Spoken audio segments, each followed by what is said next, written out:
መዝሙር ዳዊት ምዕራፍ 76 አምላኽ ኣብ ይሁዳ ፍሉጥ እዩ ስሙ ኣብ እስራኤል ዓብዪ እዩ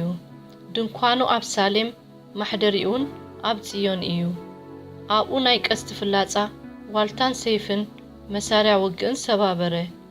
ንስኻ ኣብ ኣኽራን መንጠልቲ ዝበልጽ ብሩህን ክቡርን ኢኻ እቶም ተባዓት ልቢ ተገፉ ድቃሶም ደቀሱ ኩላቶም ጀጋኑውን ኣእዳዎም ኣይረኸቡን